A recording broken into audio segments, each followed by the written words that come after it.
Hello नमस्कार दोस्तों, स्वागत है आपका अपने यूट्यूब चैनल जैस एजुकेशन में।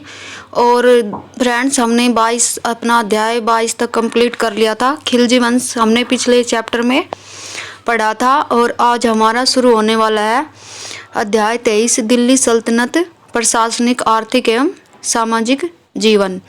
सल्तनत काल में केंद्रीय प्रशासन। फिर सुल्तान सत्ता के शीर्ष पर कौन थे, प्रमुख ये कौन कौन थे, ये दे रखे सारे। तो आइए दोस्तों शुरू करते हैं मेरे साथ। क्या है इसमें, सल्तनत में सुल्तान का स्थान सबसे अधिक महत्वपूर्ण था तथा सर्वोच्च राजनीतिक, कानून और सैनिक सत्ता उसी में निहित थी। और क्या था, वह राज्य की सुरक्षा और प्रशासन के लिए जिम्मेदार था, जो सल्तनत की सेना का प्रधान सेनापति था। इसके अतिरिक्त क्या था, कानून न्याय की व्यवस्था करना भी सुल्तान का दायित्व होता था। फिर इस कार्य के लिए वह न्यायाधीशों की नियुक्ति करता था और उसके किसी भी पदाधिकारी के अन्याय के विरुद्ध उसे सीधे अपील की जा सकती थी। न्याय करना किसी भी शासक का अत्यंत महत्वपूर्ण दायित्व माना जाता था। फिर क्या है, दिल्ली के अधिकांश तुर्की सुल्तानों ने स्वतंत्र होते हुए भी सिद्धांत खलीफा की सर्वोपरि सत्ता स्वीकार की। दिल्ली के सुल्तान स्वयं को क्या मानते थे, खलीफा का नायब मानते थे। फिर क्या, समस्त इस्लामी राज्य का संवैधानिक प्रधान खलीफा ही माना जाता था। तुर्क सुल्तानों में क्या था, इल्तुतमिश ही प्रथम सुल्तान था। कौन था, इल्तुतमिश, जिसने अपनी स्थिति सुदृढ़ करने के लिए क्या किया, अब्बासी खलीफा से 1229 ईस्वी में प्रार्थना कर नासिर अमीर उल मोमिनीन खलीफा का सहायक, जिसे बोलते हैं कि उपाधि प्राप्त की थी। फिर है, बलबन ने निरंकुश राजतंत्र की स्थापना की। वह स्वयं को जिले इलाही या अल्लाह की परछाई मानता था।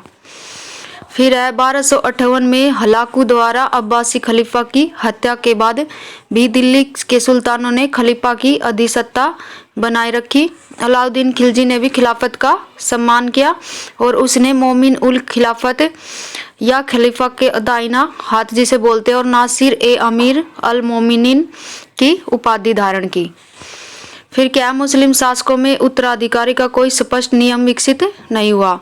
फिर केंद्रीय प्रशासन, सुल्तान की मदद के लिए अनेक मंत्री होते थे जिनका चयन वह स्वयं करता था। इन मंत्रियों का पदासीन रहना या न रहना उसकी इच्छा पर निर्भर करता था। फिर आगे, प्रशासन में सबसे महत्वपूर्ण व्यक्ति कौन माना जाता था, वजीर। और वजीर के अधीन एक महालेखा परीक्षक होता था जो आय व्यय की जांच पड़ताल का काम करता था एवं महालेखाकार आय की निगरानी करता था। फिरोज शाह तुगलक ने इस्लाम में धर्मांतरित एक तेलंग ब्राह्मण खान ए जहाँ को अपना वजीर बनाया था। फिर वजीर के विभाग के बाद राज्य का सबसे महत्वपूर्ण विभाग दीवान ए अर्ज या सैन्य विभाग था।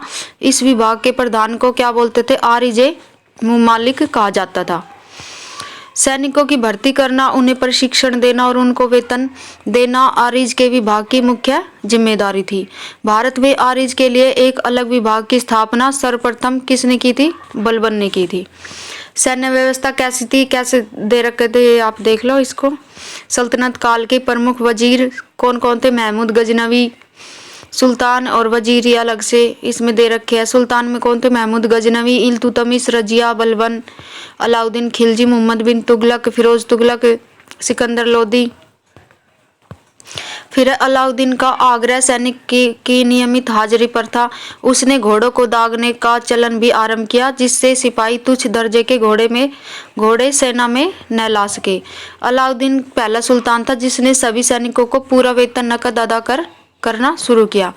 राज्य के दो और महत्वपूर्ण विभाग थे, कौन कौन से, दीवान ए रिसालत और दीवान ए इंसा।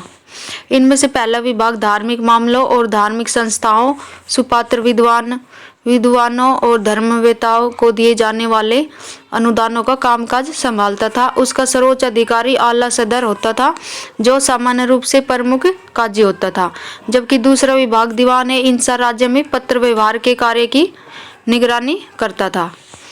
फिर सुल्तान साम्राज्य के विभिन्न भागों में जासूसी करने वाले व्यक्तियों की नियुक्ति करता था। फिरोज शाह तुगलक ने गुलामों का एक अलग विभाग खोला था। इनमें से बहुत से गुलाम शाही कारखाने में नियुक्त किए गए थे। वकील दर नामक अधिकारी दरबार में शिष्टाचार का निर्वाह और औपचारिक समारोह में अमीरों को उनके सामर्थ्य के हिसाब से बैठाने का कार्य करता था। फिर कोतवाल और मुफरीद किलों की व्यवस्था देखते थे। सुल्तानों के पास जल बेड़ा भी था जिसका प्रधान अमीर बहर कहलाता था। गुप्तचर यजीक सेना के आवश्यक अंग थे। स्थानीय प्रशासन, जब तुर्कों ने इस देश को जीता तो इसे कई प्रदेशों में बांट दिया था जो क्या कहलाता था, इक्ता कहलाता था।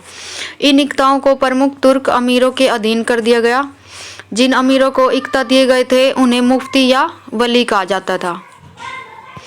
फिर आगे आरब में मुफ्ती लगभग स्वतंत्र थे। उनसे अपने अपने प्रदेशों में शांति सुव्यवस्था कायम रखने और सरकार को देय भू राजस्व वसूल करने की आशा की जाती थी। सूबे के नीचे सिख और सिख के नीचे कौन होता था, परगना होता था।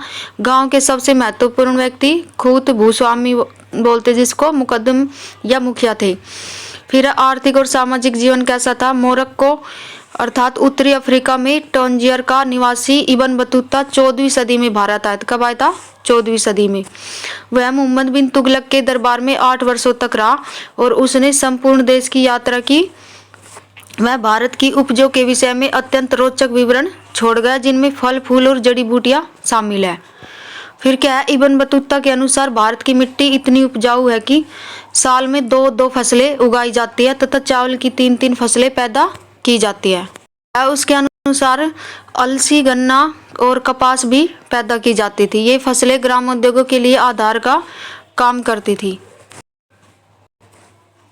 इनमें प्रमुख उद्योग कौन से थे? कोल्हू में तेल पेरना और गुड़ बनाना, बुनाई करना आदि। फिर शिया और सुन्नी मुस्लिमों के 2 प्रमुख धार्मिक वर्ग बन गए।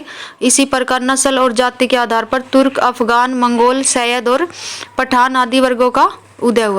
सल्तनत काल में संपूर्ण सल्तनत काल में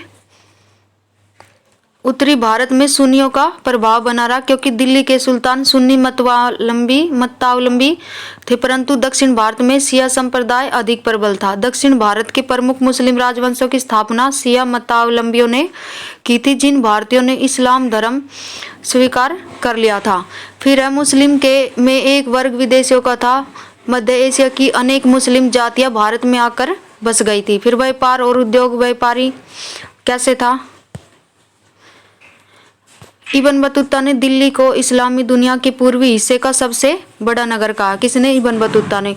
उस काल के अन्य महत्वपूर्ण नगरों में उत्तर पश्चिम में लाहौर, मुल्तान और पूर्व में कौन थे? कड़ा और लखनौती तथा पश्चिम में नीलवाड़ जिसको क्या बोलते? पाटन और कैम्बे खंबात प्रमुख थे। फिर है बंगाल और गुजरात के शहर अपने उत्तम कपड़ों और किसके लिए प्रसिद्ध थे? सोने व चांदी के कार्यों के लिए। फिर बंगाल का सोनार गांव अपने कच्चे रेशम और मलमल के लिए विख्यात था। फिर कागज बनाने की विधि आविष्कार 2री सदी में किसने किया था? चीनियों ने किया था। 5वीं सदी में विश्व सबसे अवगत हुआ तथा यूरोप में यह कला बहुत आगे चलकर 14वीं सदी में पहुंची। इस काल में उत्तम कोटि का भारतीय वस्त्र चीन को निर्यात किए जाने लगा और भारत चीन से कच्चा रेशम और चीनी मिट्टी के बर्तन आयात करता था। कौन? भारत। फिर जल और थल दोनों मार्गों से चलने वाला भारत का व्यापार एक कैसा था? अंतर्राष्ट्रीय उद्यम था।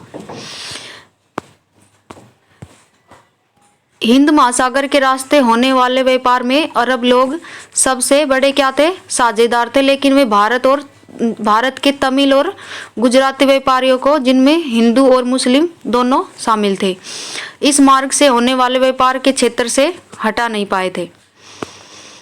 फिर क्या दे रखा आगे? तटवर्ती बंदरगाहों और उत्तर भारत के मध्य होने वाला व्यापार मारवाड़ियों, गुजरातियों के आधिपत्य में था, जिनमें से अधिकांश लोग क्या थे? जैन थे।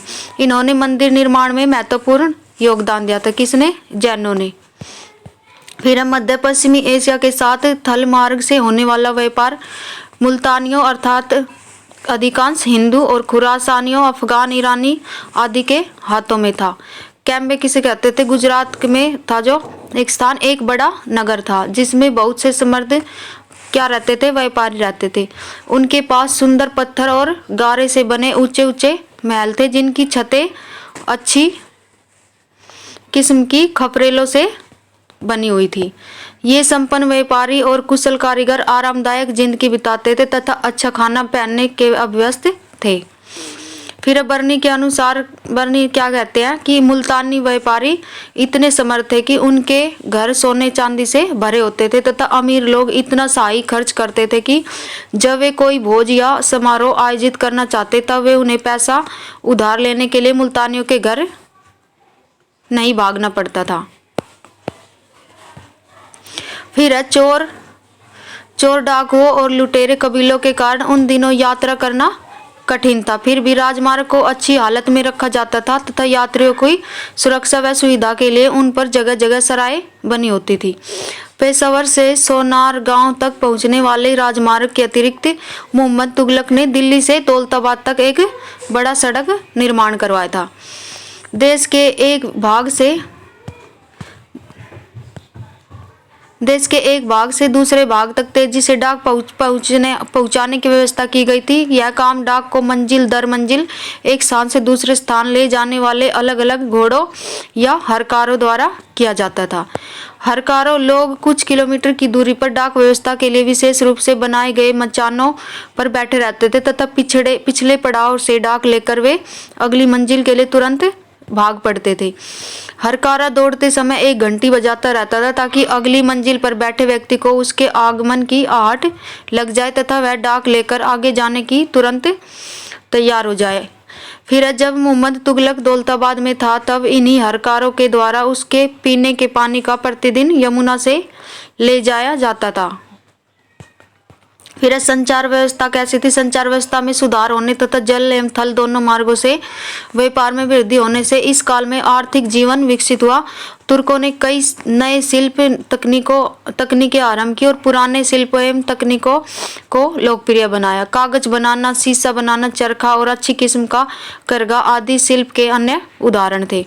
फिर तुर्कों के शासनकाल में सिंचाई व्यवस्था को भी अत्यधिक महत्व दिया गया था। फिर राज्य का स्वरूप कैसा था? भारत स्थापित तुर्क राज्य सैन्यवादी और कुलीन तंत्र था। कैसा था? सैन्यवादी और कुलीन तंत्र था। सुल्तान इस्लामी कानून के उल्लंघन की इजाजत नहीं देते थे। राजकाज चलाने के लिए सुल्तान को मुस्लिम कानून के अतिरिक्त अपनी और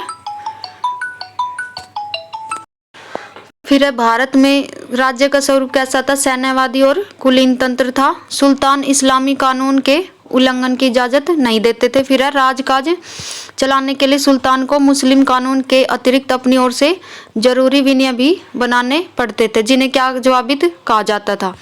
फिर हिंदू प्रजा को सिंध विजय के समय से ही जिम्मियों का दर्जा दिया गया था। वे मुस्लिम शासन को कबूल लेने वाले और जजिया अदा करने वाले संरक्षित लोग थे। जजिया वस्तुतः सैनिक सेवा के अंतर्गत अदा किए जाने वाला कर था।